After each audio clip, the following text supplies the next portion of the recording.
নমস্কাৰ, মোৰ নাম ৰিংকু তালুকদাৰ। মই আজি ক'বলৈ ওলাইছোঁ আহোম কাক বোলে। অসমত মানে এটা কনচেপ্ট আছে। কনচেপ্টটো হ'ল কি, কিছুমান মানুহে তেওঁলোকে নিজকে আহোম বুলি কয় বা আহোম বুলি ক'ব বিচাৰে বা আহোম বুলি ভাবি থাকে। তাৰমানে আহোম কাক বোলে তেওঁলোকে নাজানে।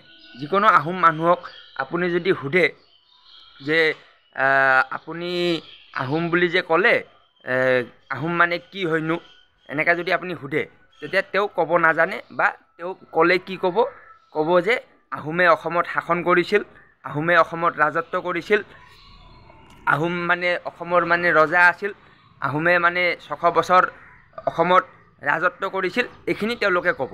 কিন্তু তেওঁলোকে এইখিনি নাজানে যে তেওঁলোক আহিছিল থাইলেণ্ডৰ পৰা। থাইলেণ্ডৰ পৰা আহিছিল, এইখিনি তেওঁলোকে নাজানে। আৰু থাইলেণ্ডৰ পৰা যেতিয়া তেওঁলোক আহিছিল, কেইজন মানুহ আহিছিল সেইটো তেওঁলোকে নাজানে। তো মই আজি ভিডিঅ' বনাই ক'ব বিচাৰিছোঁ, থাইলেণ্ডৰ পৰা এজন মানুহ আহিছিল, তেওঁৰ নাম আছিল চাওলুং চুকাফা। আৰু তেওঁৰ লগত তেওঁৰ সহযোগী মানে তেওঁৰ এছিষ্টেণ্ট আহিছিল 25 জন।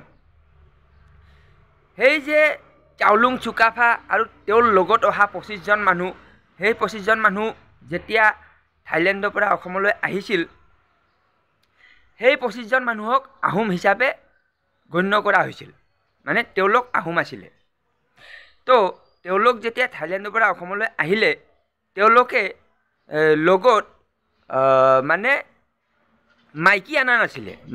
মাইকী মানে ছোৱালী তেওঁলোকে অনা নাছিলে। তেওঁলোক ছিংগল মানুহ আহিছিলে। চাওলুং চুকাফা ছিংগল মানে অকলে আহিছিলে, লগত মাইকী অনা নাছিলে।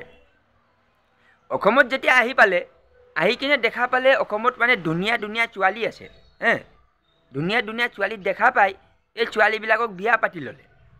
বিয়াটো পাতি ল'লে তো বাচ্চা হৈ গ'ল। তো এই যে বাচ্চাবিলাক হৈ গ'ল, এই বাচ্চাবিলাক আহোম হ'ল। কিন্তু এই বাচ্চাবিলাকো নাজানে যে তেওঁলোক মানে ক্ৰছ আছে, তেওঁলোক মানে ক্ৰছ ব্ৰীড আছে, এই কথাটো নাজানে। তেওঁলোকে ক্ৰছ ব্ৰীডৰ কথাটো মানে নাজানে। এতিয়া তেওঁলোকক মই ভিডিঅ' বনাই কৈ আছোঁ যে তোমালোকৰ দেউতাটো আছে থাইলেণ্ডৰ পৰা আৰু তোমালোকৰ মাটো আছে আছামৰ পৰা। তো থাইলেণ্ড আৰু আছামটো মিক্স হৈ কিনে এইটো ক্ৰছ হৈ গৈছে, এই কথাটো নাজানে।